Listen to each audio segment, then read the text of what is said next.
Welcome to channel পার্বণ। বাংলাকে বড় মাঠটা পুরো সবুজে ঘেরা, তার মধ্যে একটা বৃহৎ আকাশ এই যে গেটটা আছে, গেটের উপর লেখা আছে দেখতে পাচ্ছেন 10 বছর পর আবার পুজোর ডেস্টিনেশন আছে।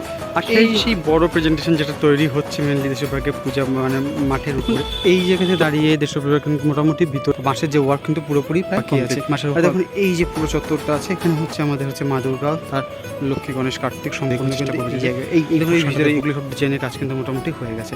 তো আজকের ডেটে হয়েছে আপনাকে দেখালাম। তোর মধ্যে দক্ষিণ কলকাতা অন্যতম সেরা বড় নামী পুজোগুলোর মধ্যে দেশপ্রিয় পার্ক হচ্ছে অন্যতম।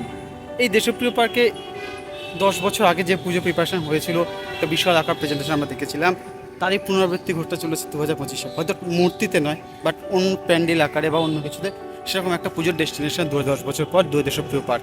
আমাদের থিম হচ্ছে বর্ষা বেস্ট হতে চলেছে, বর্ষাকে নিয়ে হতে চলেছে। ঠিক আছে, ভিতরের কাজ অনেকটাই কিছু আপনাদের দেখাবো, ভিতরের কাজ দেখাবো। চলুন আমরা ভিতরে যাই আর আপনাকে দেখাই দেশের পার্কে পুজো প্রস্তুতি কীরকম হয়।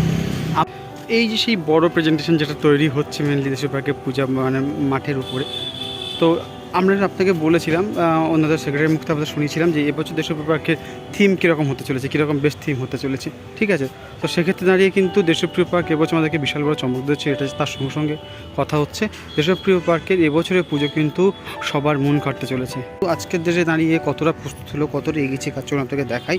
উনি আমাদেরকে বলেছিলেন যে এবছর দেশপ্রিয় পার্ক কিন্তু বর্ষার সংকুলন মানে বর্ষা সংলগ্ন একটা কিছু থিম করতে চলেছে, যেটা বর্ষা নিয়ে, বর্ষা বেস্ট আর কি। তো সেখান থেকে বর্ষায় সেই রকম একটা চমক কিন্তু আমরা দেশপ্রিয় পার্কের এবছর পাবো।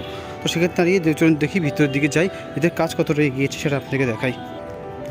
তো দেখুন এই জায়গাতে দাঁড়িয়ে দেশপ্রিয় পার্ক মোটামুটি ভিতরে যে বাঁশের যে ওয়ার্ক, তাদের এবছর যে বর্ষা বেস্ট যে থিম, তো বাঁশের যে ওয়ার্ক কিন্তু পুরোপুরি প্রায় কমপ্লিট। মাসের কমপ্লিট, উপরে ত্রিপলের কাজ হয়ে গেছে, শুধু ভিতরের যে পোর্শনের কাজ কিন্তু সেটা বাকি আছে।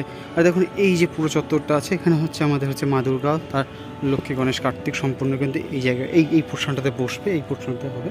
ঠিক আছে, তো সেই জায়গায় দাঁড়িয়ে কিন্তু মোটামুটি বাঁশের কাজ পুরো কমপ্লিট, তার সঙ্গে হচ্ছে বাটামের কাজ প্রায় হয়ে এসছে। দেখুন প্লাইয়ের বক্স চলছে, প্লাইগুলো কেটে কাজ চলছে, ডিজাইন চলছে, ডিজাইনের কাজ চলছে।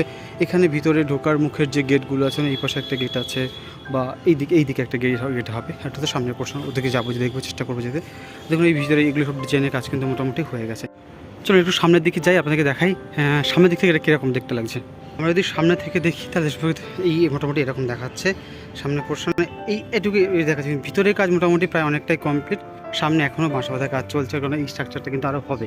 ঠিক আছে, সেখানে দাঁড়িয়ে সামনের পোর্শনের কাজ কিন্তু এখন অনেকটাই বাকি আছে, কিন্তু ভিতরের কাজ মোটামুটি 40% মতো হয়ে গিয়েছে বলা যায়। বাঁশের কাজ, বাটামের কাজ মিলে এগিয়েছে। ঠিক আছে, তো দেখতে পাচ্ছেন চারিদিকে বাঁশ ছড়ানো, আর এই যে দেশপ্রিয়কে বড় মাঠটা পুরো সবুজে ঘেরা, তার মধ্যে একটা বৃহৎ আকার স্ট্রাকচার, দেখতেও কিন্তু বেশ অপরূপ লাগছে।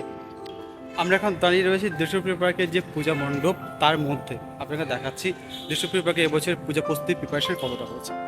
আজ মোটামুটি সব কমপ্লিট আপনাদের দেখালাম। তো আজকে আমাদের tata bye bye, stay tune with পার্বণ, দেখা হচ্ছে আবার কোনো ভিডিও। আর এই দেশপ্রিয় পার্কের এক্সক্লুসিভ ভিডিও আমরা কিন্তু আনতেই থাকবো। এই একটা স্টেপ কমপ্লিট হবে, আমরা কিন্তু সেই ভিডিও আনবো। তো সবাইকে রিকোয়েস্ট রইল চ্যানেলটিকে সাবস্ক্রাইব করবেন, পাশে থাকবেন। টাটা বাই বাই, আবার দেখা হচ্ছে নতুন ভিডিওতে।